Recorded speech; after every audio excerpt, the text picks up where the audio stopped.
আজকের বিকেলটা বেশ চমৎকার লাগছিল, তাই বাড়ি থেকে বেরিয়ে পড়ানোর উদ্দেশ্যে রওনা দিলাম। পড়াতে যাওয়ার পথে দেখলাম এই বড় বড় বাড়িগুলো চোখের সামনে কত সুন্দর লাগছে।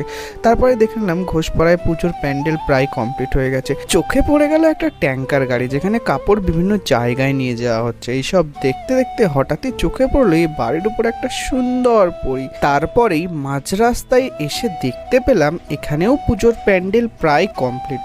তারপর প্রকৃতির মুগ্ধতা দেখতে দেখতে চলে গেলাম পড়াতে। পড়ানো শেষে আমরা সব শিক্ষকেরা একটা সমিতি করেছিলাম, সেই সমিতিরই টাকা ভাগ করে নিচ্ছিলাম।